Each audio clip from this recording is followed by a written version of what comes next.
The shotgun's been around for a long, long time. A lot of myths, a lot of old wives' tales, a lot of misunderstanding about the weapon. What we're going to try and do in this ensuing video is to try and get some points across about what the shotgun will do, and equally as important, what it will not do, what it is not capable of doing. It has tremendous, devastating close-up power. It's an excellent 0 to 100 plus yards weapon, dependent on what ammunition you're feeding through it. It is both a simple and a complicated weapon to understand. If you take advantage of the ammunition variables with it, you need to understand how to use it. The myths about the recoil, the muzzle flip, everything else are all controlled by good techniques, good shooting stances. It is a very effective special purpose weapon. As such, this video is not going to supplant a good training course.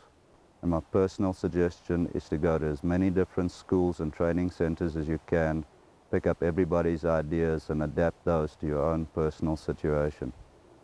We will be using, because of this, we will be using a volunteer student who has not fired the gun before, and we'll simulate training him up.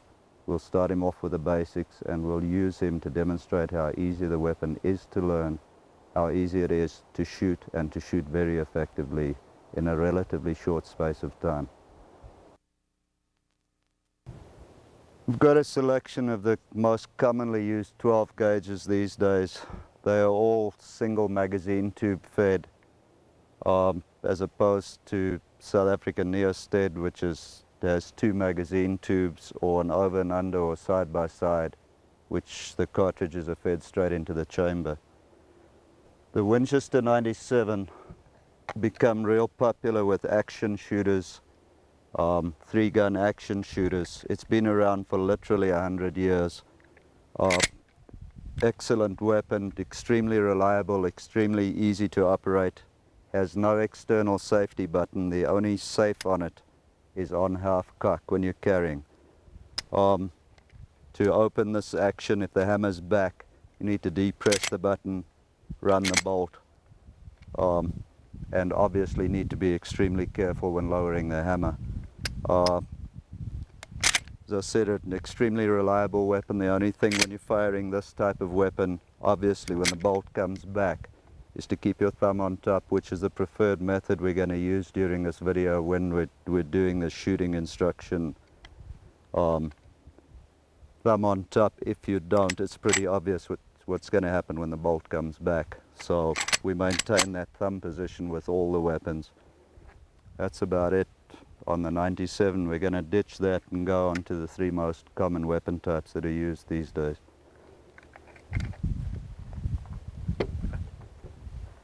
For simplicity's sake, I'm going to start with the 1187. We have 2 guns that are tricked out here. Going to go through the modifications. This one has been built by Scattergun Technologies, and as you can see, all of these, or 2 of these guns that we're utilizing now, have slings on them. A lot of people don't like slings because they bunch up, they get in the way and everything else, but they're essential for training, for transitioning, for going to open hands, going to a handgun, or merely to retain the weapon on your body so that you can get to a telephone, call law enforcement. The way we get around having a sling hanging loose, use a Velcro strap, and that just detaches the whole sling, and then the sling's available for use. In this case, my personal preference for a team type sling, I prefer the Heckler & Koch slings. They're the simplest, they've been around the longest. What they enable you to do is use the sling as a conventional sling, or for team type slinging up, where you can utilize the weapon this way and just let it hang here if you need to transition to the handgun or whatever. There are a lot of copies of it, some good, some bad, the same as with everything else, but the Heckler & Koch one is the simplest. It works on one sliding buckle principle. This specific weapon has a couple of extra goodies on it. This forend is the latest offering from Laser Products, who make again, in my personal opinion, probably the best light attachments for shoulder weapons. Extremely reliable. This specific one, as opposed to the ones they've had out for the other weapons, has an on-off switch here, permanent on-off switch, a pressure switch here, and a disconnect switch over here, so that you can disconnect it so that the light will not come on at all if you don't require it. My personal opinion, again, and all of this is obviously personal opinion, a light permanently attached to the shotgun is absolutely critical.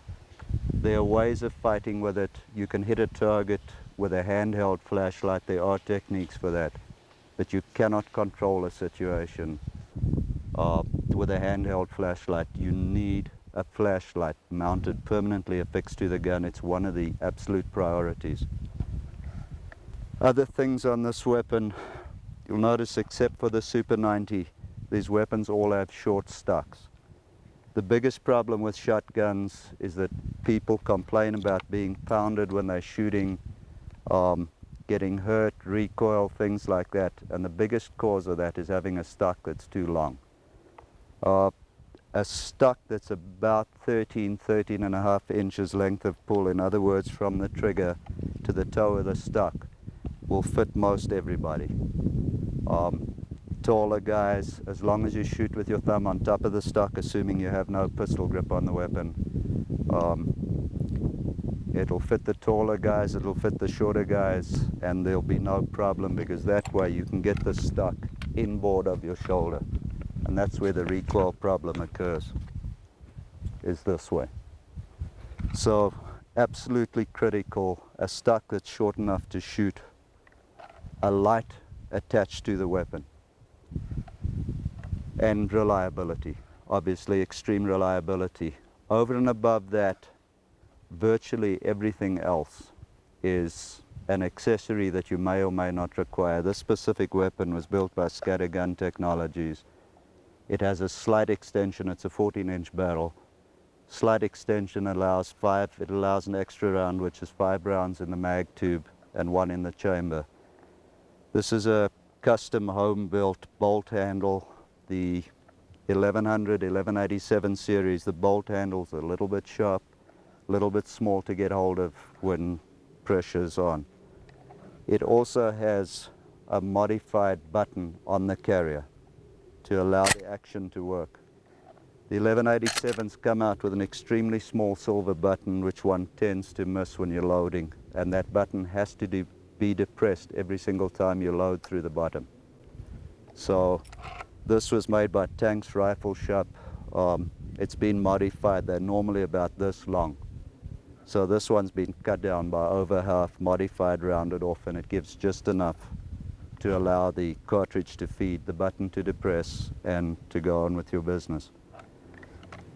The sights, these again are Scattergun Technology sights. They normally cross pin and glue their front sights on. This one has been silver soldered on. I don't like sights that are not silver soldered. So all of my personal guns have the sights silvered on, those that do have aftermarket sights on them. Scattergun Technologies also mounts the side saddle, which is made by Tacstar. The side saddle allows carrying 6 extra cartridges on the gun where you can get to them, and it's irrelevant whether you're left-handed, right-handed, you can access it fast. You always have 6 extra rounds with the gun. It's a much better way than going with one of the butt cuffs, butt stocks or whatever.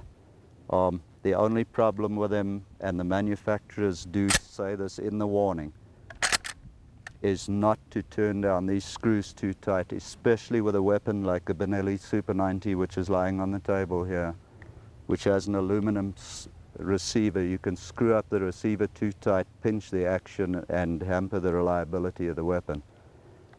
Scattergun Technologies, again, they come out standard with 2 different size Allen screw heads. Scattergun Technologies has come out with 2 cross pins which have cutouts, the same as the standard cross pin, trigger group cross pins on the weapons. And the heads are the same size, and they're slotted heads. So a real good idea, you can use a cartridge case to loosen them, tighten them, and they will work as trigger group pins irrespective of whether you have the side saddle on or not. That again is available from Scattergun Technologies. The 870, this 870 was built by Robar in Phoenix. Also again, the Heckler & Koch sling on it, the side saddle, pressure switch on the one side, on-off switch on the other side. This specific light mount takes a rechargeable battery, which is not a good way to go in a gunfight. You want to stay with the lithium. It has an extension on here which just screws off and you can put the standard lithium battery in. If you run a rechargeable battery, it's real good for training. The downside of the rechargeable battery is when it dies on you, it dies in about 6 or 7 seconds. It goes from white light to zero. However, both of them do have approximately 45 minutes burning time, extremely high intensity output, and very good pieces of equipment. Again, it's an integral part of the weapon. It also needs to take a special side mounting bracket if you want to put a sling on and to clear the light when you're working the action. Otherwise the light's going to hook on the bracket. So every time you put something on a shotgun, you need to think one step ahead. Again, the stock has been cut extremely short on this weapon, basically to fit me.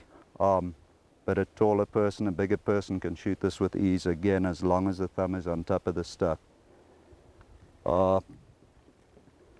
Very good weapon, prolific. There's probably more 870s around in law enforcement these days than any other pump action or slide action shotgun. Mossberg's very similar type weapon in use by the military. They have a better position for the safety. The safety on the Mossberg is like the over and under shotguns. It's right over here. It's much easier to access. The action release button, which on the 870 is over here, is behind the trigger on the Mossberg, which means you don't have to break your firing grip to work it, to operate it. So those two specific things on the Mossberg, I think, are better than the 870. Otherwise, they're equally as good guns. The 870 is virtually idiot-proof, virtually unbreakable. The Benelli Super 90 has become extremely popular in late years.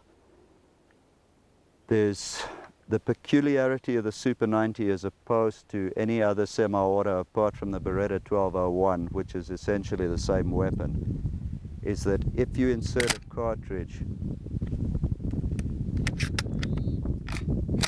and you do not depress the drop lever or the trigger, it will not feed a round up from the magazine tube, which, as you will see later during a live fire, is an excellent fighting system when you want to switch ammunition types in mid-fight. To jump the cartridge up onto the drop lever, you either have, onto the carrier, you either have to push the drop lever, which jumps it on, then you can run the cartridge in, or the trigger mechanism does exactly the same thing. So either way with this weapon, you cannot get into trouble. You cannot double feed it and block the action of the weapon. All you've got to do is just run the bolt, because it won't feed another cartridge up from the chamber, from the magazine tube. Pretty much reliable. They do have an aluminum receiver and a steel bolt running on that. They need to be kept lubed, and the main difference between this semi-auto and this one essentially is that this is gas operated and this is recoil operated by a spring, and it is probably the heaviest recoiling shotgun out because of its recoil operation mechanical system. So if you don't like recoil, you're not going to like a Super 90, basically because the stock is long and because the recoil operation is heavy. Not uncontrollable, it's not going to break your collarbone, but it's definitely a lot heavier than either of these two. The 1187, probably the softest shooting 12 gauge around. Over and above that, there's about 15,000 different things you can buy for shotguns. Most of them you don't need. As long as you have a light on the gun and a sling and a stock that is short enough that you can shoot the weapon comfortably and keep it inboard of your shoulder, there's not really much you need. The one thing on these shotguns which people do not seem to understand is the chokes, the barrels and the choking system. Every single shotgun is different. Literally every single serial numbered shotgun is different. None of them will pattern the same. And by patterning, I'm talking about the overall diameter for our buckshot pattern for anti-personnel use. So if the gun is stamped cylinder bore, riot, half choke, three-quarter choke, improved, modified, full choke, it really doesn't mean a thing as regards the overall diameter of the pattern until you have test fired it, as you will see later, until you have test fired it with different brands of ammunition. Barrel length makes no difference. The choke that's stamped on the barrel makes no difference. The weapons absolutely have to be individually test fired to get the shot pattern size if you are going to use buckshot, which most people do. A quick rundown on the variety of ammunition. There's a plethora of ammunition available. A real quick rundown of some of the stranger stuff. Tear gas, flares. This was a British round developed that wouldn't fit into any other 12 gauge if their guns were taken from them. This is a shock lock round for busting door locks, hinges. This is a World War II issued brass Remington round. This is a Russian brass cartridge. This is a silenced round which fires this projectile. Has to be alcohol, tobacco and firearms approved if it's assembled, and it has a transfer fee on it. Experimental military steel slug. This is a beanbag, which is a less than lethal round. It's rolled up into this cartridge and this is what it fires. For non-lethal situations. Plastic shot. A variety of different slugs. This specific one is a sabot round, and it is armor piercing, that specific round. These ones, the sabot has two encapsulated shoes which take off when the cartridge leaves the barrel. This is a flechette which fires, usually they're packed with 20 to 22 of these steel darts, essentially for penetrating brush. The rest of them are a variety of types of slugs, rubber slugs, lead slugs. This is a single ball. You can get rubber buckshot, wooden rounds, plastic rounds, virtually anything that man's ever thought of. Probably the best slugs going, quality-wise, and they've been around for over 100 years, are the Brennecke. German designed slug. It's got a harder tip than most other slugs, a felt washer that's screwed to the base. Outstanding slug, probably the best that you can get for overall performance. There's a lot of stuff that isn't on this table, things like string buck, which may or may not be the answer to a gun that has got a really lousy buckshot pattern, and string buck consists of two 50 caliber balls tied together with about a 4-inch piece of wire, which means at worst case scenario you've got a 5-inch pattern, at worst, and at best it can be anything from half an inch out. So that may warrant carrying, if you really are forced, like in some law enforcement departments, forced to carry a specific shotgun, cannot modify it, cannot have the barrel modified, and are required to shoot the ammunition that's issued to the department that year. So that's just a short upshot of it. Paladin Press does have another video which goes into a lot deeper detail of the ammunition systems for the 12 gauge. So we're going to keep that relatively short and get on to the guns and the different weapon systems. We're going to cover the loading and unloading of the three primary systems that are commonly in use. The Benelli Super 90 M1, which is a relatively unconventional semi-automatic the 1187 Remington, which is a conventional semi-automatic, and the pump or slide action shotgun, which in this case is going to be an 870 Remington. Loading from an empty weapon with a Super 90, if the cartridge carrier is locked, you know the bolt's back, you know the weapon is out of ammunition, so the first cartridge is going to go through the ejection port because you cannot load through the bottom port in this condition. The cartridge should always be held by a right-hander with the brass part of the cartridge towards the little finger, immaterial of whether you're loading through the bottom port or not. So with the Super 90, the weapon is rolled over for a right-hander, cartridge is thrown in, you hit the release button, and then check the chamber.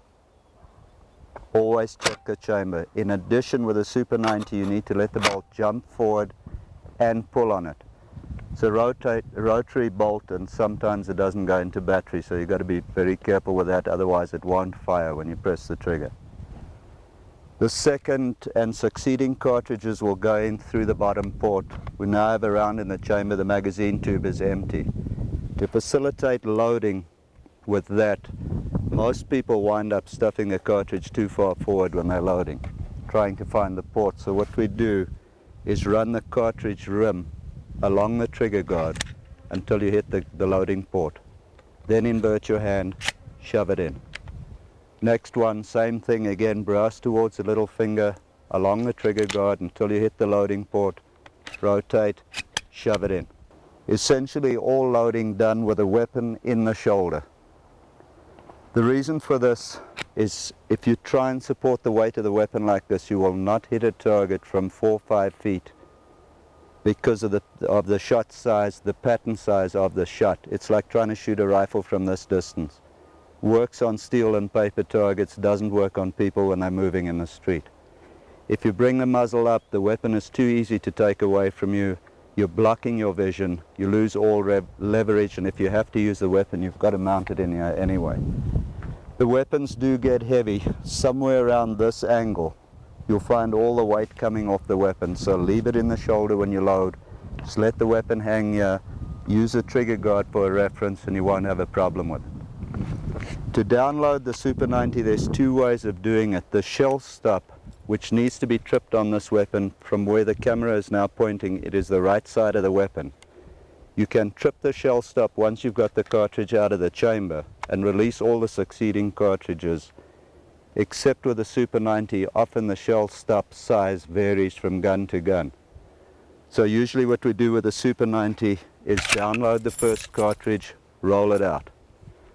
Bearing in mind that this will now not feed up any successive cartridges, what to do is hit the drop lever, run the cartridge in, run it out, and just carry on doing that until the weapon is out of ammo. To lock back the action, press the drop lever, lock the action, do a visual check, and the weapon is now unloaded. The 1187 is primarily the same as the Super 90 just covered. Again, loading from an unloaded weapon, brass towards the little finger. First cartridge goes in through the ejection port. The button at the bottom on the carrier is hit, and again an immediate press check to make sure there's a round in the chamber. From there, successive loading is exactly the same. All the successive rounds exactly the same.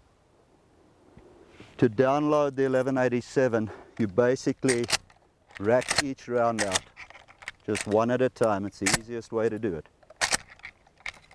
Until the bolt locks open, a visual check, and that's the downloading on the 1187 and 99% of most conventional semi-auto actions. They feed a round up every time the bolt is either manually or semi-automatically operated. It feeds a cartridge up from the chamber. So that is why it can be downloaded like it is. That's why it's loaded like it is. Again, in the shoulder, ready for action. That's why you're loading the weapon. If something happens, you can go from there. The downloading, you can do it any which way you want as long as the muzzle's pointed in a safe direction. Once you're downloading the weapon, obviously there's no chance of a threat. So you don't have to worry about being ready for action or anything along those lines. The pump gun or slide action shotgun, in this case a Remington 870, brings up a different kettle of fish as far as the loading goes. A lot of people load, like we've done with the last two weapons, through the side port, close it up. If you choose to do that, cartridge goes in through the side, close it up, hit the action release to break the action, which is now locked. Bring your hand back, check the chamber. And then the successive cartridges are loaded from there on out. The problem with this is the only time you will factually need to load the weapon this way is in the middle of a fight when you've run the gun out of ammunition. If you go on the basic concept that every time you fire a pump shotgun, after you've fired, you run the bolt and close it again, the action is now locked. Which means if you run this thing out of ammo in the middle of a fight and choose to load through the side, you're now going to have to open the action, get a cartridge, throw it in, close the action, get back on target before you can fire. So what we prefer to do is load it every single time through the bottom port. If you stay with that system and you stay with the premise that every time you fire the weapon, you fire and you close the bolt straight afterwards, you won't have a mental problem trying to sort this out in the middle of a fight. In addition, most law enforcement patrol officers are carrying pump shotguns. Apart from the Ithaca 37, which has only one loading port, and that's in the bottom. The other weapons that have a loading port on the side, the chamber in what is called cruiser ready for law enforcement, the chamber is empty. The magazine has usually 4 rounds in it if it's a standard magazine, otherwise it may have more, but the chamber is empty. So to further reduce any mental conflict, if you load for cruiser ready that way and if you load for combat that way, in other words, putting the first cartridge into the magazine tube, racking it straight into the chamber and checking it, and then going from there on, you will do it the same way every single time. You won't have to think in the middle of a conflict. The only difference with cruiser ready and loading for a fight is that you wouldn't rack one into the chamber once you'd filled the magazine or put your 4 rounds in the magazine. So we prefer with the pump guns, again, to reduce the mental problem. First cartridge goes in, again using a trigger guard, into the magazine tube, it's racked in, press check the chamber, and from there successive rounds are fed in one at a time until the magazine tube can take no more. And that's the loading system. That's the loading system we use during training. It's totally optional. It depends on the individual trainee how tight they can keep their rear end together when it hits the fan. To download the 870, there's a couple of ways to do it. The most common way is to break the action release.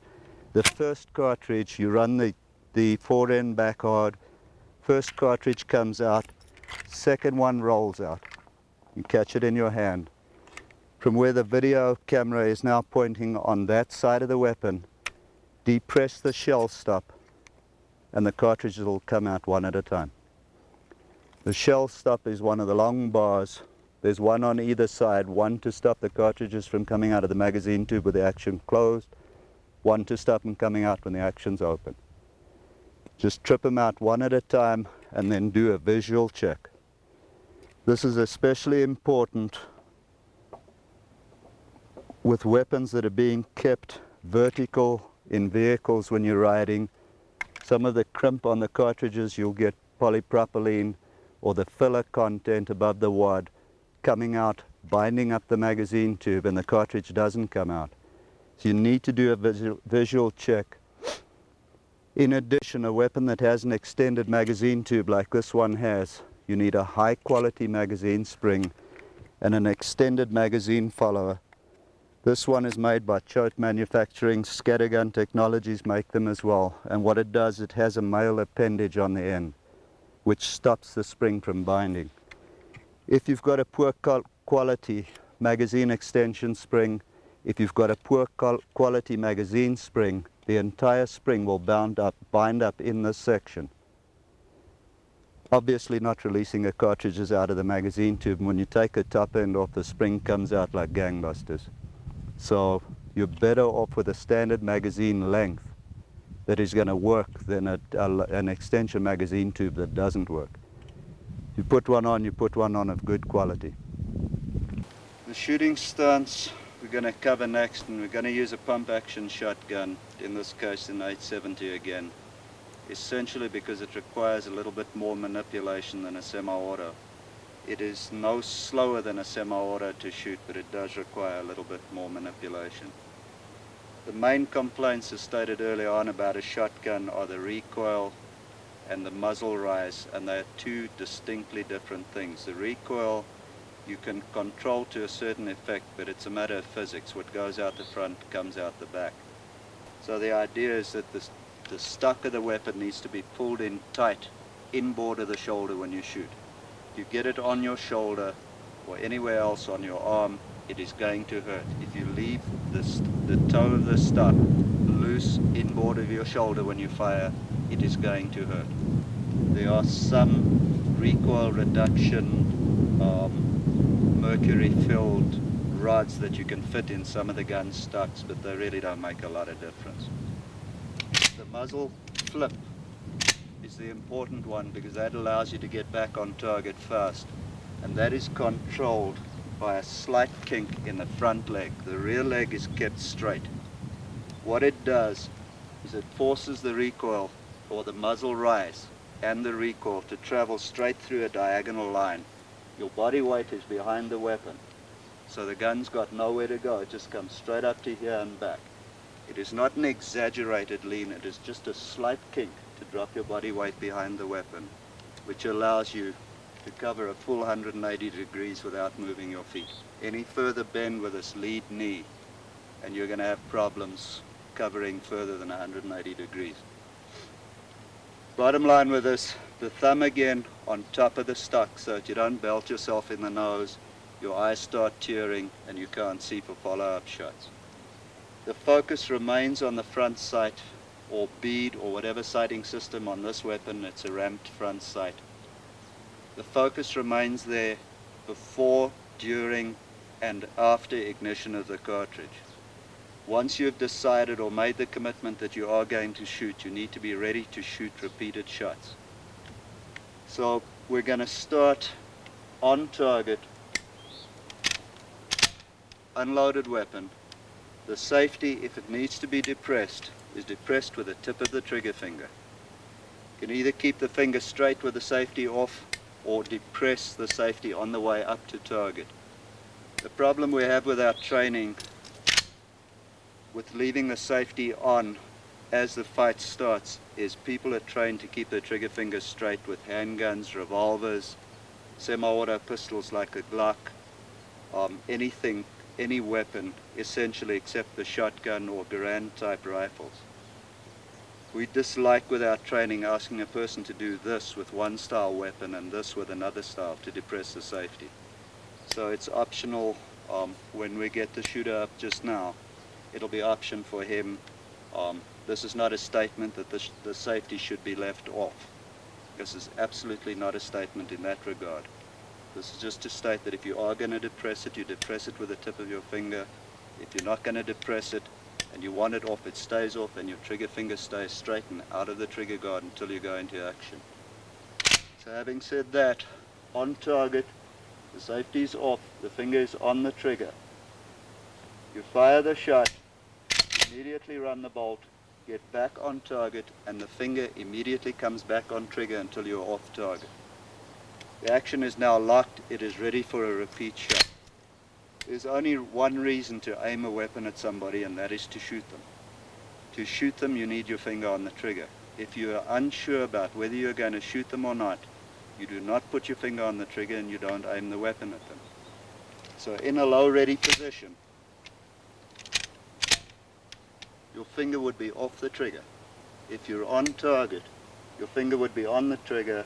You fire, and once you've fired, do not break contact with the trigger and throw your finger off the trigger. Maintain contact with the trigger, release it enough to reset the mechanism, but don't break tactile contact with the trigger until you come off target. You're on target now. If you come off target now, immediately your finger comes off the trigger and you recover to a low ready position. where you can see what's going on, contain the situation, and you cover down slightly left and right of your target to make up for tunnel vision. Make sure that there's no other threat. Slight lean in when you fire, thumb on top, focus remains on the front sight, all the way before, during, and after the firing cycle until you bring the gun off target.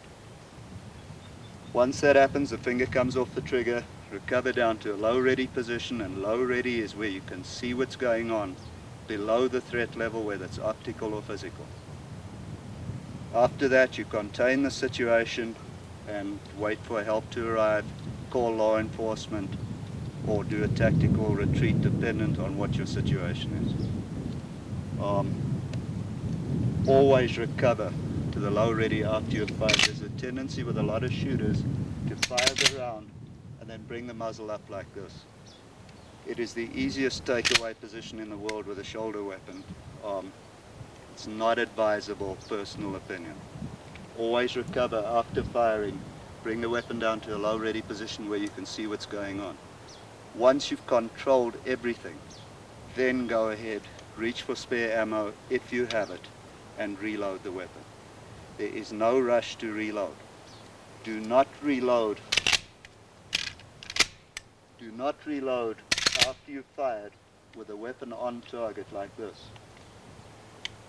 The reason for that is totally tactical. If you need to reload, then you need the weapon down where you can see what's going on.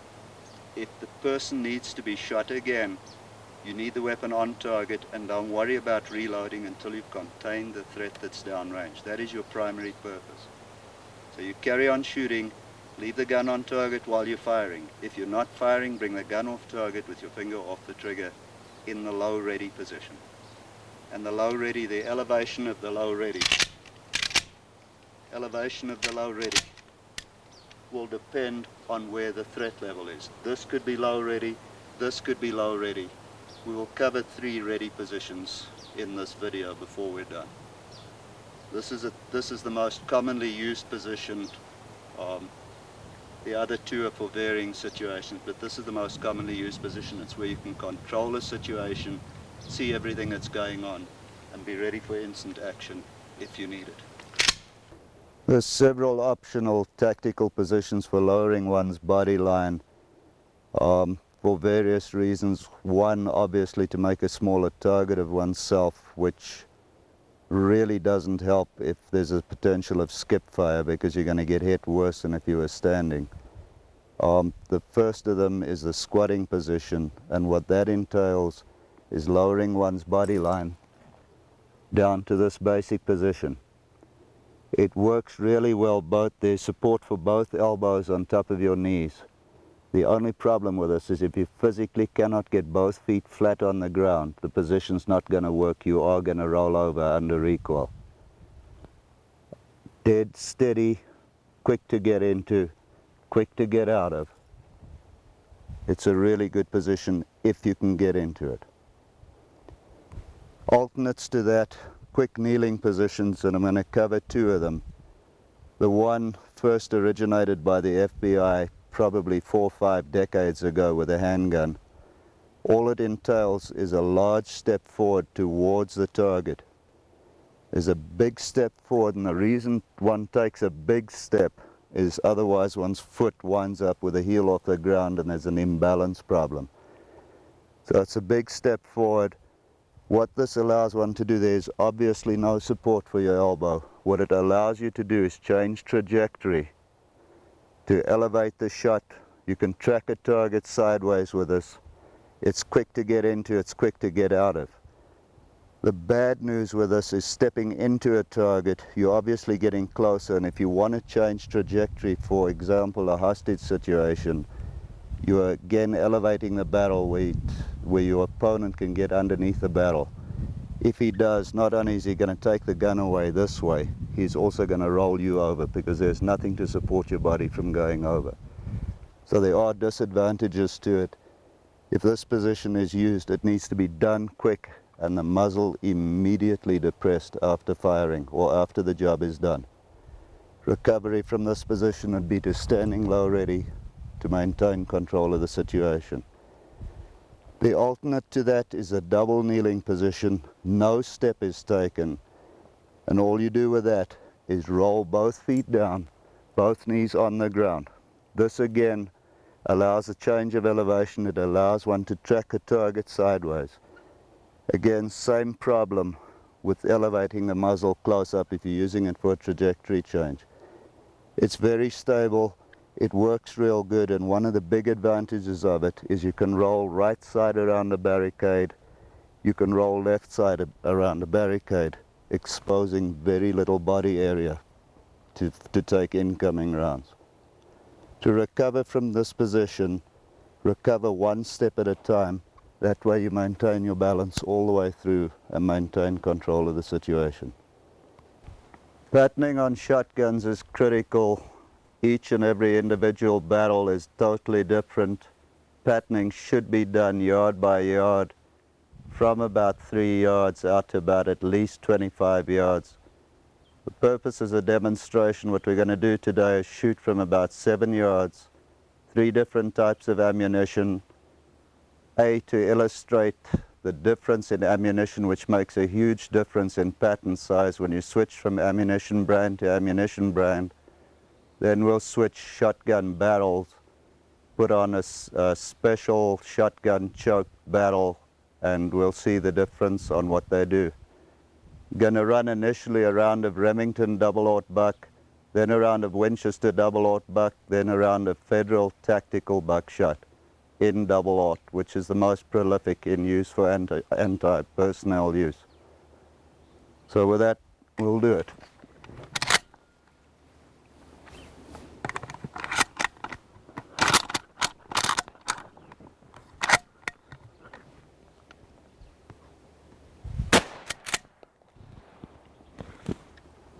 That's the Remington.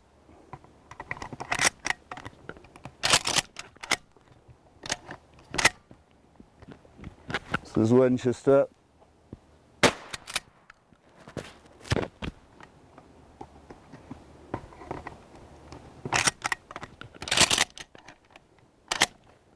This is Federal tactical.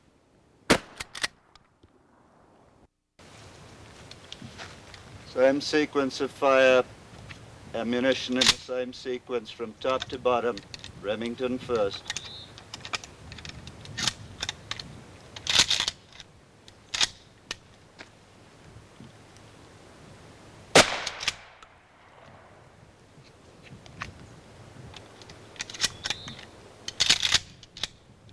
Winchester second.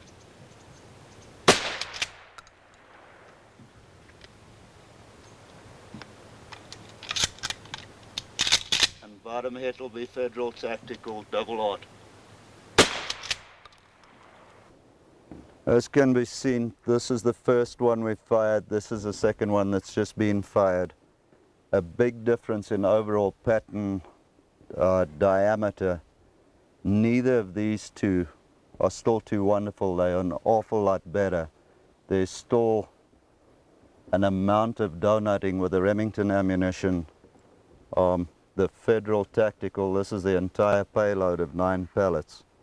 So the choking has made a huge amount of difference in all 3 cases. The Federal tactical ammo is obviously a lot tighter, and it's essentially because of the lower velocity and the way the pellets are stacked in the cartridge.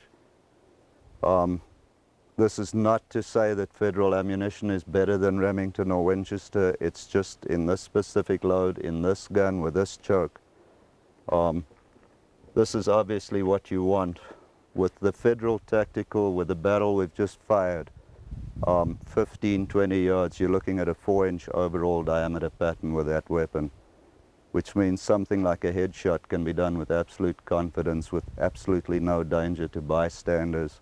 The total payload's in the target. You don't have to worry about flyers, donuts, anything else.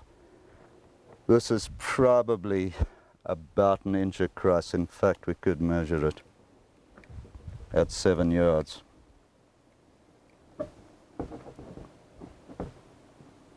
She's running just on 1 1/16 inches. from side to side and top to bottom, it's about 1¼ inches. So a tremendous pattern which, if you're using buckshot, this is what you require. The bad news is the tighter the gun shoots, the better you have to shoot every single time you fire. Obviously with this, if you miss, you miss in its entirety. If you hit, you're going to hit dead center. A lot of the problems with shotgun shooting training in general is that most people shoot for the chest or the center of mass of the upper body area. And unfortunately in a fight, this is usually the fastest shrinking part of the body area. When somebody's turned side on, it shrinks from an area this big to something down to this big. So if you blow the shot this way, 2 inches either way, you're in trouble, where with one of these lesser desirable patterns, you will probably catch him with a couple of pellets. Unfortunately, you may catch a bystander as well. So the bottom line with a shotgun, or anything else for that matter, is that the backstop has to be clean, it has to be clear, or at least you have to be cognizant of what's in the background before you shoot. Patterning to be done correctly, as I said earlier on, you need to do it yard by yard. It does change by the yard. So starting probably at about 3 yards, I'd go back to about 25 yards with my own gun, with different brands of ammunition, and get something that stays relatively tight, or at least that you know what the gun is doing. For law enforcement, where some officers have to, where you've got 3 or 4 officers who have to share a gun, all 3 or 4 of them need to know what that one specific brand of buckshot is doing in that gun, with the ammunition issue of that year. If you have a conventional sling on the shotgun, there are 2 essential common carry positions for these. What is termed African carry is muzzle down behind the weak shoulder or non-strong handgun firing side shoulder. To dismount from this position, left hand goes on the forend. All that you do is roll the bottom of the shotgun away from your body. The sight goes on the target now, the safety comes off now, you suck it back into the shoulder and you fire. And then recover to low ready. You'll notice that to get a decent pocket or gap inboard of the shoulder on the shooting stance, what we were discussing earlier, some people may need to elevate this elbow all the way up. Some people can shoot low shoulder, but what you do not want to do is drop your head down to the gun. You want to bring the gun up to your head. The left arm or support arm goes as directly underneath the weapon as possible. To re-sling into the African carry, the shooting hand goes onto the back of the sling, and all you do is dump it over your shoulder, and that's it. Again, it's pretty quick, the same as the American carry, which I'll cover next. All you do, forehand on the forend, roll the weapon off, punch the safety off, and you're on target. That's if you're running a conventional sling system like this. The alternate to that is American carry. American carry is strong side, muzzle up behind the strong side shoulder, in this case a right-handed shooter, right-hand handgun, right-hand shotgun.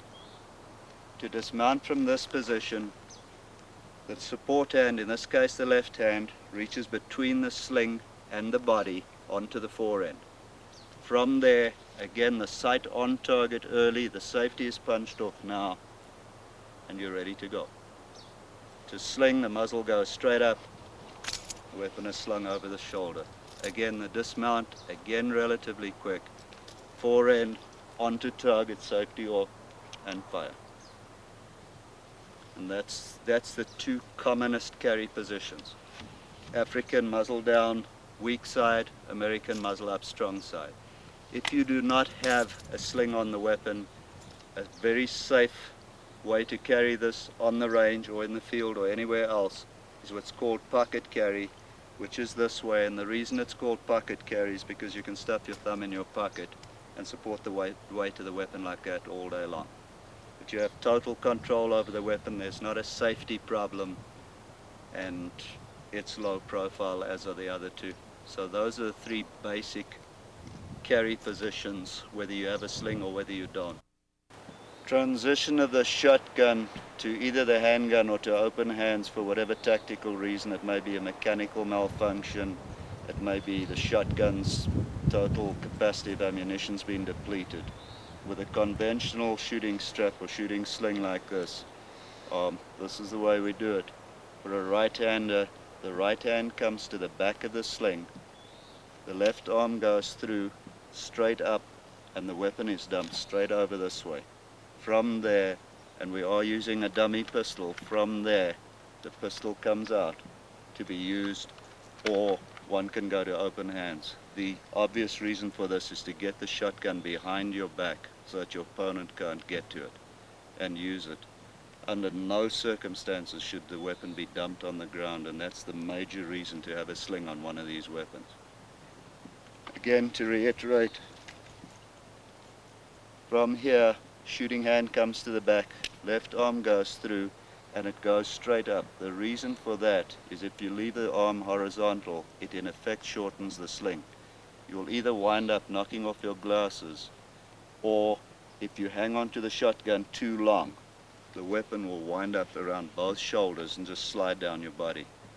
So it doesn't need to be timed to perfection, but it's got to be done relatively smoothly and relatively by the step. Again, hand comes to the back, arm straight through, it's done. Handgun comes out, and that's it. If the handgun is being used. During training, when we are running a class, we get, in addition to pulling the handgun, if it's a matter of transitioning to the handgun, we pull a flashlight at the same time. Most people don't have flashlights permanently attached to their handguns, and if it's a night situation or a dark ambient light situation, you still need to be able to see. So straight after the transition, the flashlight is pulled and the handgun comes out with it. Some people, there's a fair predominance or fair percentage of people who shoot the shoulder weapon left-handed, handgun right-handed, or vice versa. The only difference with those people is the non-firing hand comes to the back of the sling. The same transition is done, and the only difference after that is the foot position needs to be changed. If you're switching from left to right, obviously your shooting stance is going to be reversed. But that is the only difference. Again, left-handed shoulder weapon shooter, shooting right hand, handgun, right hand comes to the back of the sling, left arm goes through, foot position is changed, and or the flashlight is pulled. With the Heckler & Koch team style sling, the transition is plain and simple. All that one does is lowers the weapon, keeps the stock trapped to give clearance for the handgun to come out. Once the handgun is past there, normal shooting position can be assumed. Again, a little bit quicker. This is a fast transition. It has to be done fast. Any transition has to be done fast because of the tactical ramifications of the situation. From here, weapons dropped, trapped, handgun is out, and you're ready to go. Okay, Steve, what we're going to do is load up. Don't forget, close the action, load it, leave the weapon in your shoulder. Let the muzzle droop to take the weight off the weapon. Keep your eyes on the target. We're going to load from the side saddle. There you go. Use the trigger guard straight into the mag tube, rack it in immediately, and press check it. There you go. Now you fill up the remainder of the magazine. If the muzzle's getting heavy, just let the muzzle droop.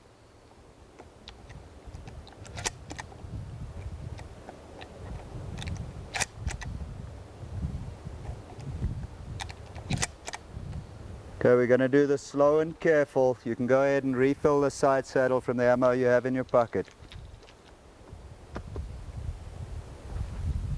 And once we've got that filled up, we're going to take a slow and careful. Your first round will be from the low ready position, safety selection of your choice. You can have it either on or off. If you have it on, when you come up onto target, push it off with the tip of your trigger finger.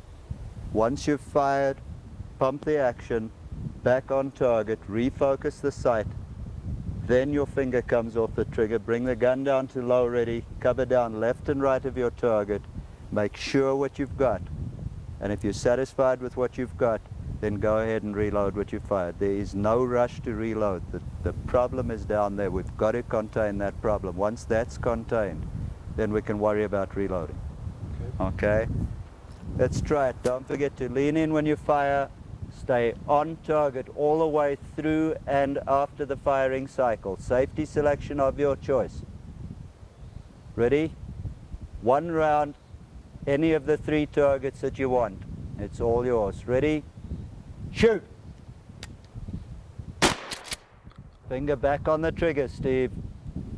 Not now. Now she comes off. When you're on target, your finger stays on the trigger. The tendency, what happens is people, as soon as they've fired the round, they jump the finger off the trigger. You're going to lose more shots with your finger going this way after ignition than coming back this way and jerking on the trigger. Okay. Okay, go ahead and reload what you fired from the side saddle.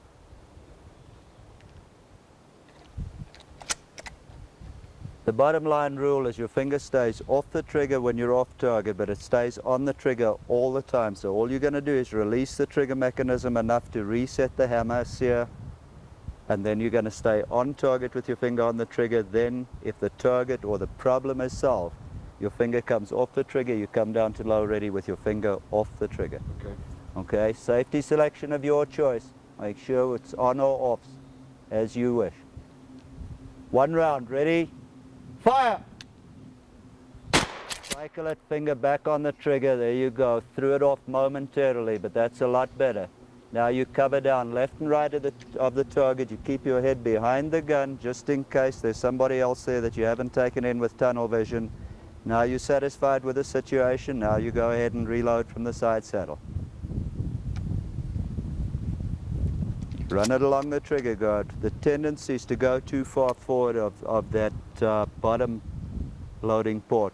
So if you just run the rim along the trigger guard every time, you can keep your concentration downrange and you'll find the port every time. Okay. Let's try it. 2 rounds. You can run them either on one target or on 2 separate targets. That's your choice. Once you're done, you come down, cover down, and then reload what you fired. You can't count. In a fight, you really can't count how many rounds you fired. The hotter and heavier the fight, the less you can count. So what you're going to do is just load it until it won't take any more after the action's over. Ready? Safety selection of your choice. 2 rounds. Ready? Shoot! Good. And you cover down on the entire scenario. Looks good. And then load what you fired.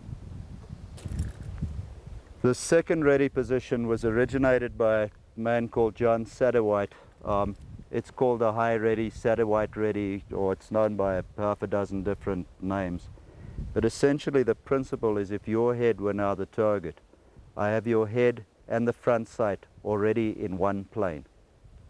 And the theory is that if I line that, your head, the sight, and my eyes up in one plane, all I have to do to shoot is to pop the safety, mount the back of the gun, and fire. Because the sight is already on the target, so all I'm doing is rotating the back of the shotgun and shooting. As soon as I get my cheek weld, and as soon as it's in here, I can fire. The objective is not to elevate the muzzle, dip it, and this, that, and the next thing, just to rotate the back of the gun around the muzzle and fire. It's very fast, and the objective is if you're scanning for something, if I were looking for your head, I'd keep my eyes and the sight in one plane, and then eventually the theory is when I see your head, the sight is already on the target. It's very fast. It's a good position for distance. Very dangerous close-up, obviously, because you're blocking your view over here, and again the weapon can be taken away from you. Anytime anybody gets underneath a shoulder weapon, you're in trouble. He's got all the leverage advantage for everything. For takeaways, he can break your wrists, he can break your fingers, he can take the gun away from you. So you need the weapon low. So bottom line, if you use this, not real advisable in close quarters, and once you've delivered the shot, cycle the gun, get back, same thing as usual. Bring the gun down where you can see. Don't bring it back to a high ready or Satterwhite ready. The indoor ready position is used for extremely close quarters searches, extremely slow searches, and extremely tight quarters where one doesn't want to project the muzzle past, for example, a building corner or whatever. There are two ways or two positions for it. The one is to bring the muzzle off for a right-handed shooter right off to the left side of his body.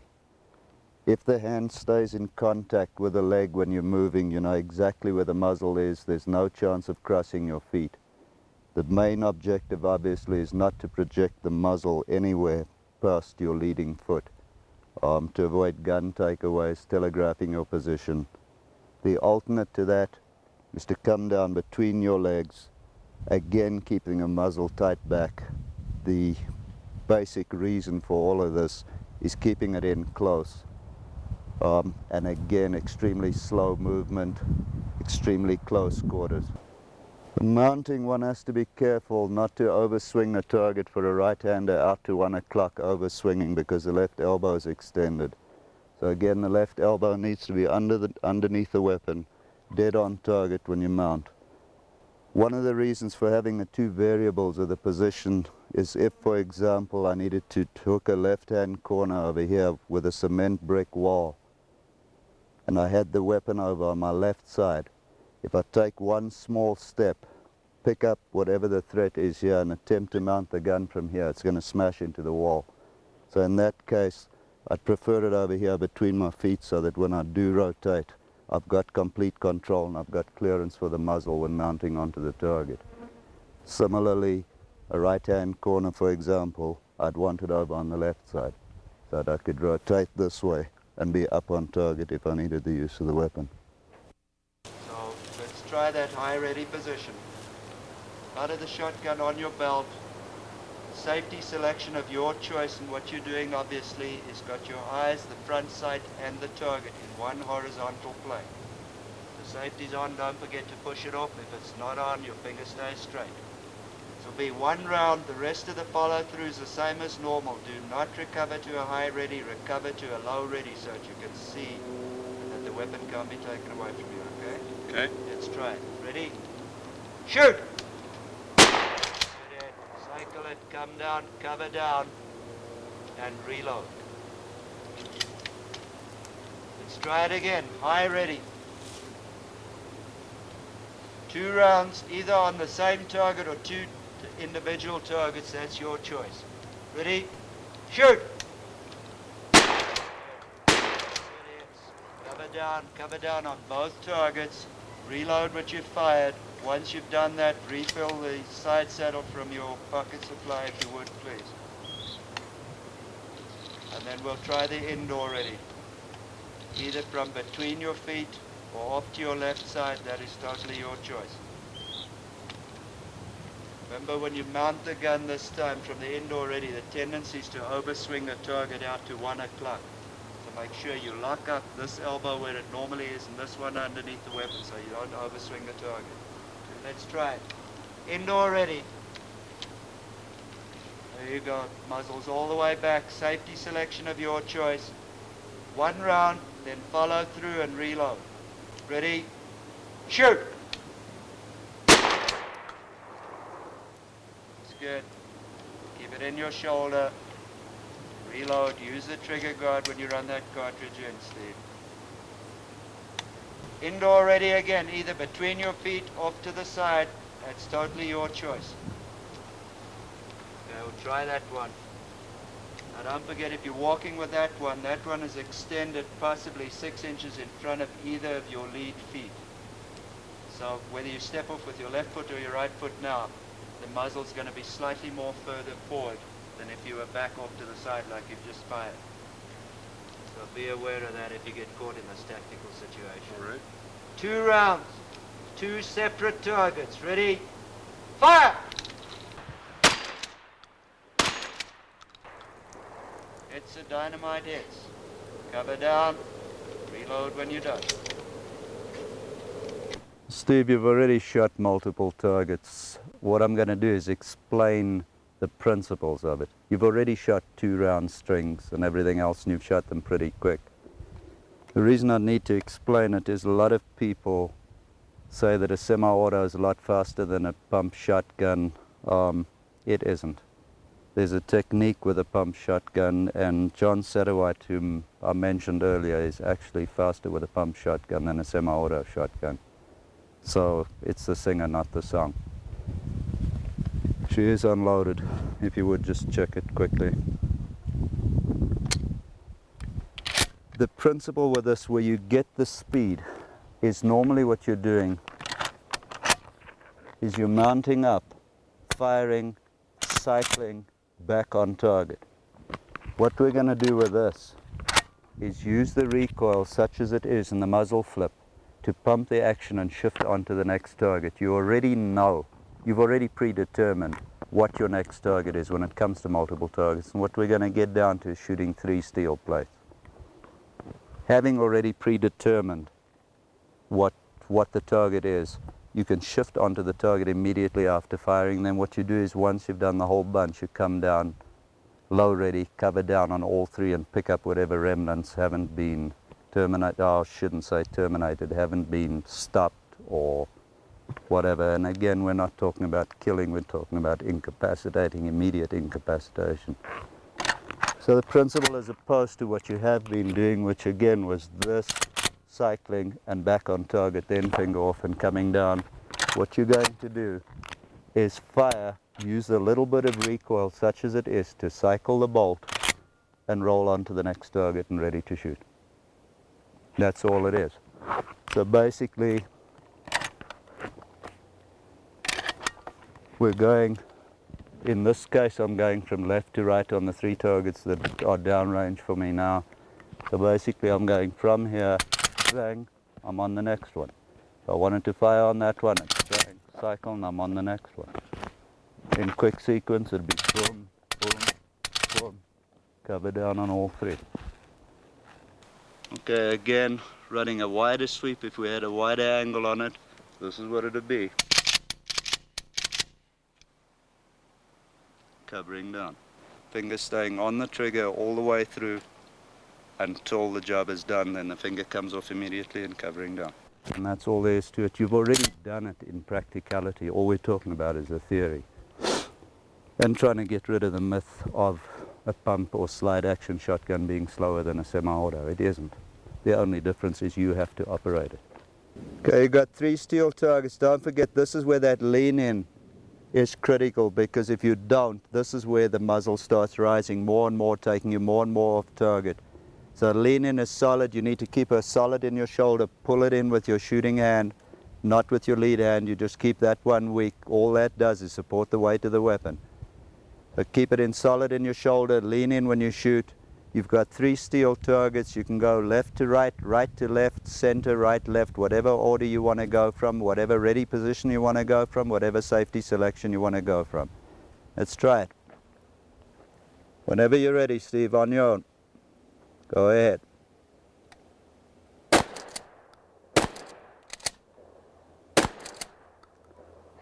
Okay, cover down on all 3, reload. The one, the action stuck on you a bit, and that's basically, that wasn't you, that was the ammunition. You can shoot a little bit faster. What you've got to realize is you're shooting a shot pattern that's just inside the pattern size of the plate. So we're at optimum distance with that gun, with the ammunition you're shooting for the target size. So you can pick up the speed. You're plenty good enough a shooter to shoot a little bit quicker than that.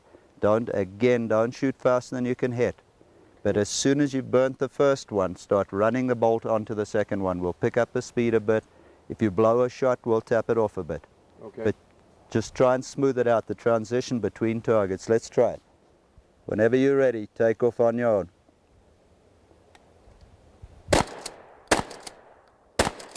Okay, fix the second one, fix it. You're shaking your head, Steve. You know you've blown the shot, so fix it.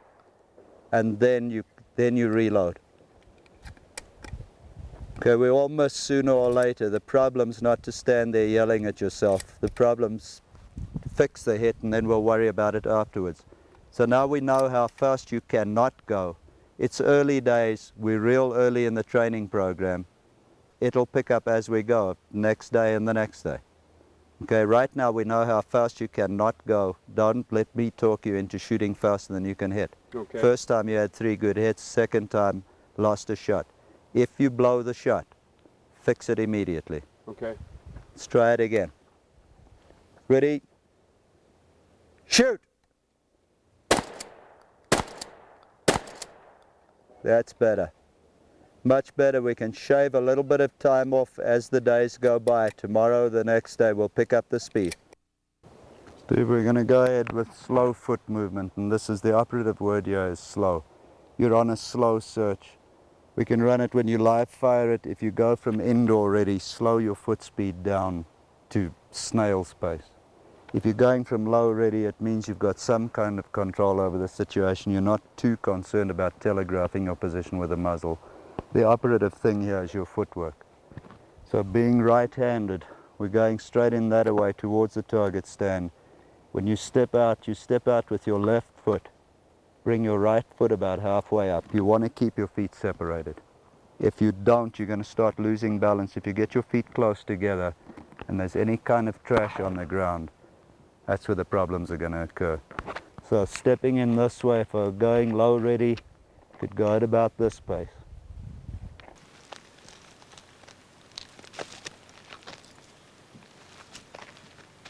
So we're going indoor ready and it were a real slow search. We're worried about a real close quarters problem, probably at about this pace.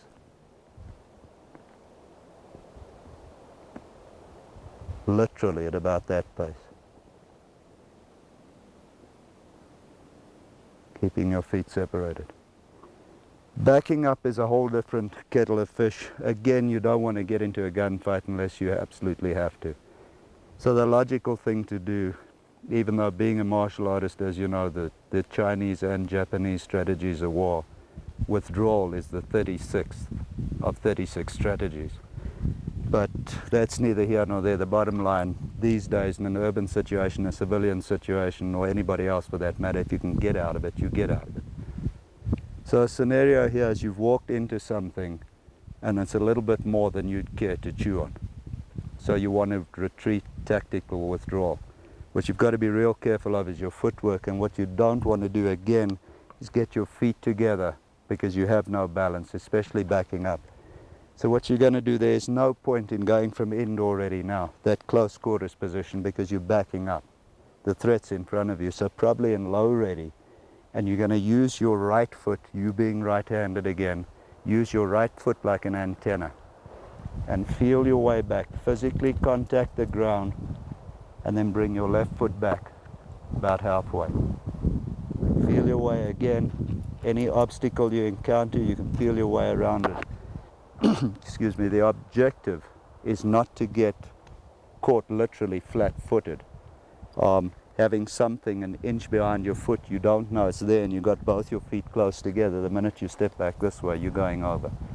So if you don't know it's there and you step now, you've still got a modicum of balance. So you feel your way back this way and back on up until you can get out of there. Preferably, as always, solving the problem without gunfire. Okay? Okay. Let's just try it real quick with this, and then we'll run you live fire with an operational weapon. Okay. Just moving in, you can go either low ready or indoor ready. It's totally at your discretion. Keep your feet separated. Keep your balance. There you go.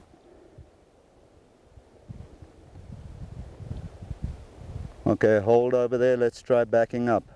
Feel your way back with your right foot. Keep contact all the way through. Now bring your left. There you go.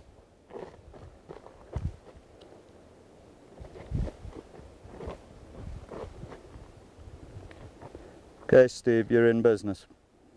We can shuck that red gun. We'll go with a live operational weapon and we'll go from there. Check it. She is loaded. And once you've got your ear protection on, we'll go straight away.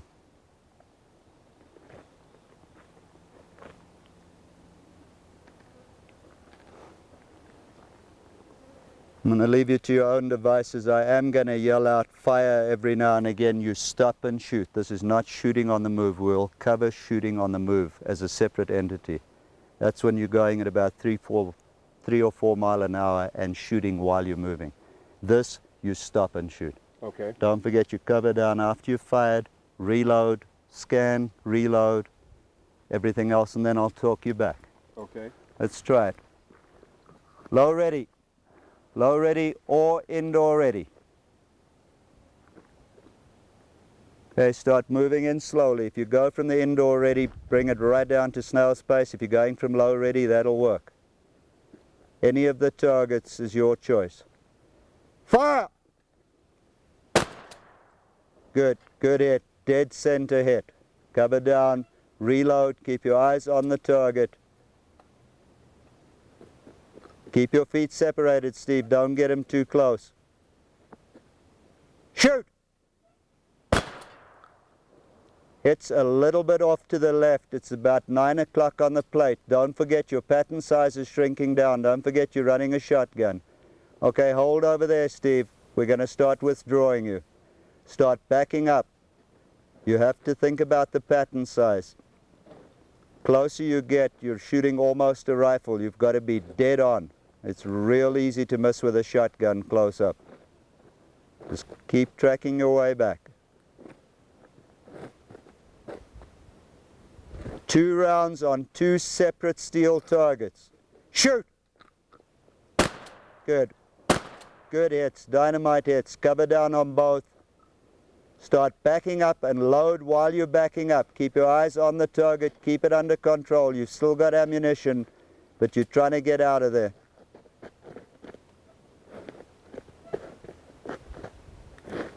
Okay, Steve, hold where you are. Safety on and sling it if you would, please. Good hits, except for that close one. You need to be careful with the close hits. Don't forget your pattern is shrinking right down with a shotgun. So you've got to shoot it like a rifle close up. Okay. Extremely easy to miss at close quarters. Okay? Okay.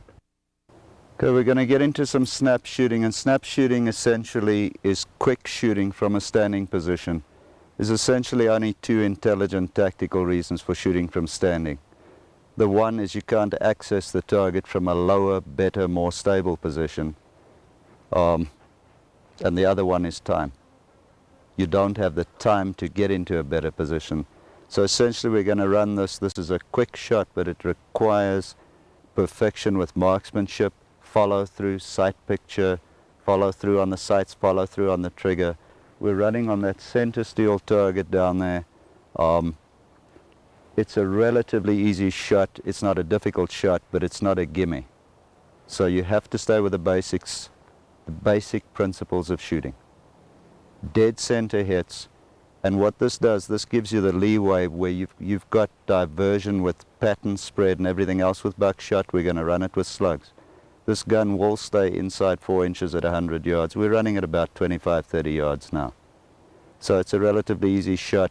This shot should be made once you've perfected it, and granted we're still at the beginning stage of the training. But this shot should be made at about a second, second and a half from this distance with a dead center hit. Okay. So what we're going to do, start you off probably low ready. It'll be ready position of your choice, safety selection of your choice. When you get the fire command, mount the gun, sights on, stroke the trigger through, cycle the action, recover to low ready, cover down, and then go ahead and reload. And we'll see how it goes. With your shooting ability, we shouldn't have a problem. We'll see how it goes. What this does, as I said earlier on, it gives you the leeway where you don't have to worry about buckshot, pattern spread, and everything else. You can shoot this like a rifle, and you can shoot it into 4 inches at 100 yards from a decent shooting position. So with that, we'll try it, and we'll see how it goes. Low ready, Steve. Check the weapon. Make sure you load it to capacity with slug.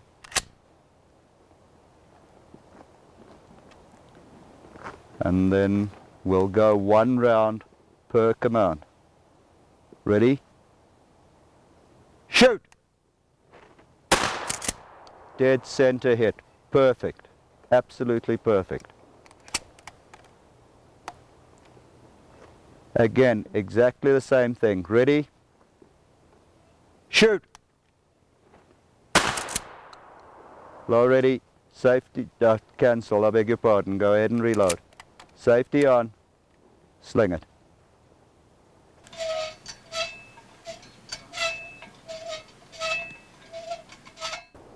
What I'm going to do is demonstrate what is commonly called select slug, which essentially is transitioning from one ammunition type to another. I'm going to demonstrate it with 3 different weapon systems, and then Steve is going to live fire the drill and demonstrate it with an 870 Remington. I'm going to start off with the Benelli Super 90 because it's this and the Beretta 1201, as discussed earlier, are peculiar weapon systems as opposed to conventional semi-automatic. Bearing in mind, as we discussed earlier, that if you run the cocking handle on a Super 90, it will not feed up another round from the magazine tube unless you depress the drop lever or operate the trigger mechanism. This is a really good system for the select slug drill. What it entails, the scenario that's entailed here is that the ammunition that's in the chamber is not applicable to the tactical scenario that you have to solve with gunfire. An example would be somebody at 25, 30 yards in a crowded area and you've got buckshot in the chamber, which is what I have now. The gun is loaded with buckshot, and what I'm going to do is transition and get a slug into the chamber as quickly as possible, reduce the weapon down to a single bullet firing capability, and not have to worry about bystanders and problems like that. With a Super 90 for a right-hander, you get a hold of the slug, bring it up underneath the weapon to here. Then all that remains to be done is pull hard on the bolt handle, drop the cartridge in, and the slug is now in the chamber and ready to fire. Obviously, you could put it into the magazine tube, fire the cartridge that's already in the chamber, and then it will automatically self-cycle the slug into the chamber and you could fire that. But for the purposes of what we're discussing now, you do not have the tactical leeway to do that. So again, to get the job done, I now obviously have a slug in the chamber, but I'm going to insert another one just for clarity. Slug comes underneath, yank hard on the bolt handle, drop it in, and you're ready to operate. Left-handed, because of the mechanics of trying to pull this back while you've got a cartridge in your hand, obviously it's not going to work. So for the left-hander, you'd insert into the magazine tube, hit the drop lever with your thumb, run the bolt, and then the weapon is ready to fire. The drop lever obviously jumping the slug up onto the carrier. To press check the weapon left-handed, you can bring the bolt back, check with your finger. Same with the pump guns. You hit the action release on the 870 here, Mossberg's over here, different guns are different. You hit the action release, just bring the pump back and feel in the chamber with your right thumb. That we did not cover earlier on, logically because most people are right-handed, but that is your press check system for the semi-auto. For the pump gun, it'd be over here with your thumb. Again, left-handed, and again I have a slug in here now. To get this done, cartridge out, insert straight into the mag tube, hit the drop lever, run the bolt, and the job is done. The pump action Remington 870, like most pump guns except essentially the Ithaca 37, which does not have a side port, a side loading or ejection port, you essentially have to go through the bottom into the magazine tube first. So to switch ammunition in this or to select slug, again you get your slug, load it straight into the magazine tube, hit the action release, jack the live round out, and you then have the slug in the chamber. Left-handed, the operation would be exactly the same. The Remington 1187 is a conventional type semi-automatic shotgun, and by conventional I mean obviously it's not the same principle as the Benelli Super 90 M1 or the Beretta 1201. It's done exactly the same. The select slug situation or drill is done exactly the same. The technique is the same as the pump guns. Only difference being you're running a bolt handle instead of pumping the fore-end.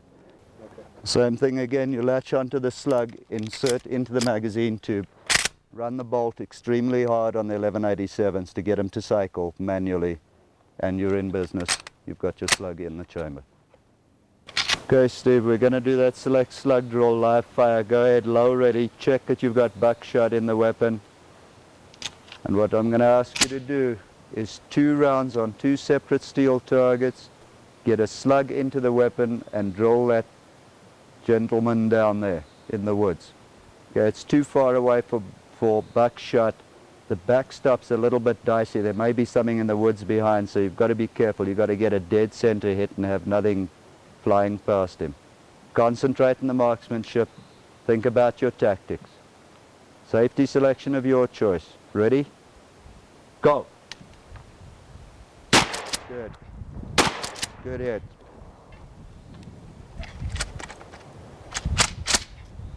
Make the shot.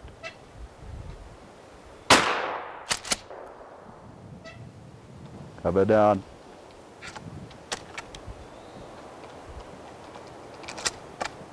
Safety on and sling it, please. Everything looked pretty damn good, Steve. What I'm going to do is go on down. I'll drag his carcass up here and we'll check your hit. Okay, Steve, we're good. It's perfect. This is a fresh target. Target slightly angled in towards you. Absolute perfect angle of entry. So real good job. Got the job done. No over penetration, no buckshot flying around in the woods. And that's the name of the game. This is a target system we've evolved over the years. There's movement. We can move any one of the targets we've got set up, but obviously the body's a humanoid in shape, or the target's a humanoid in shape, three-dimensional, which causes problems. Obviously with shooting, a lot of people shoot on one-dimensional targets, but this has lateral and fore and aft movement. It's got lateral movement this way and this way. And the scenario we've got set up here obviously is a no-shoot target here, a shoot target here, and an innocent bystander in the back. Once this entire setup is put into operation during our training, as we'll see later on in the video, it's the pattern size of buckshot. It's a difficult situation at the best of times, but when it comes to the 12 gauge and you elect to use buckshot, it's pretty obvious that if you don't know the size of your buckshot diameter of the pattern, you're in big trouble here and the shot is just not on. You cannot take a shot here for liability reasons or anything else. So the total movement we normally use with this would be something along the lines of this. The trainee about 5-6 yards from the target. And as you can see, the target availability chops and changes as we're going. And both targets moving.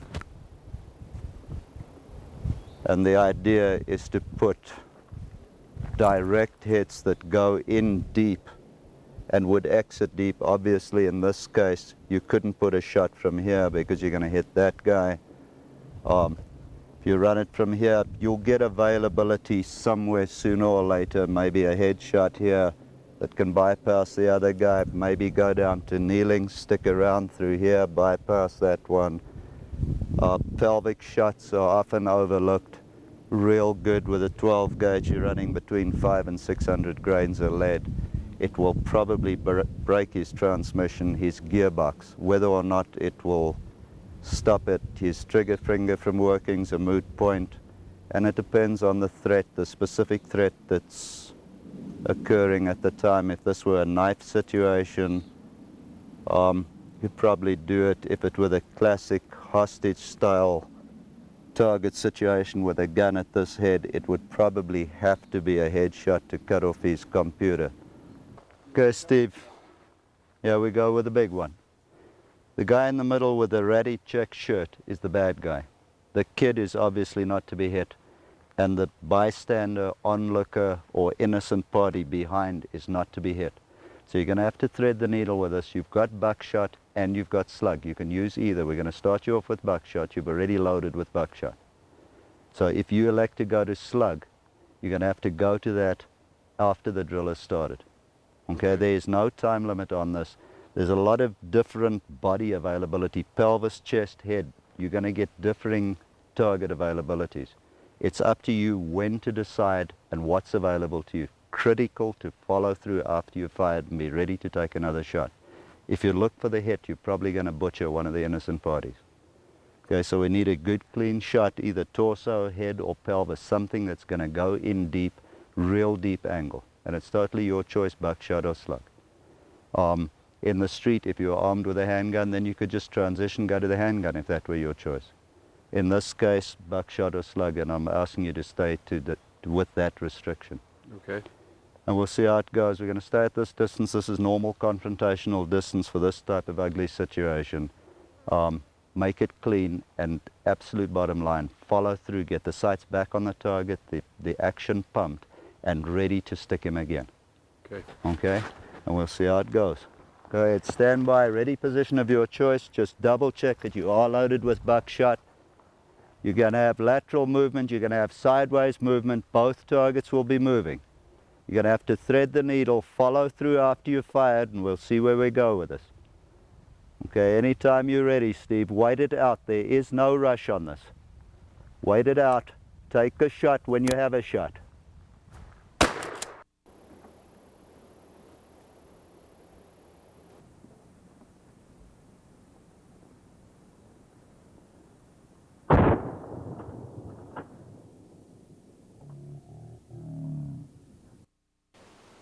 Hey Steve, let's go on down, let's have a look.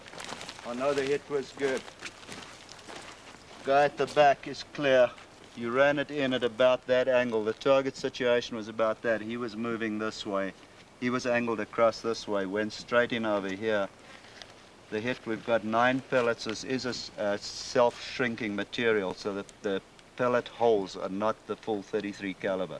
They look like 22 caliber holes, but knowing your pattern size is where this counts. Your entire pattern is inside there. Obviously the wad got itself buried in there as well, which I can't get it out right now, but that's your overall pattern diameter size. She's clear, he's clear. There's nothing out in the street. We've gone right through the upper brain. Perfect shot. So the follow through is what does it, and you've just got to keep your cool and just hang cool until you get a shot available. You might have had something like this available. You may have had a pelvic shot out here. Whatever was available to you, you took, and it's going to depend on body height. It's obviously going to depend on what this monkey is doing with her, but you're never going to get a better one than that. That's the big one. Good She's job. safe. Oh yeah, she is happy little camper. Strange hair color, but she's happy. As stated at the beginning of this video, it is not a training tape. It is personal opinions, personal views, and they are to be taken as such. It doesn't mean I know anything. What they are a little bit of knowledge which hopefully you did not have before you bought the video, and hopefully you've gained something out of it.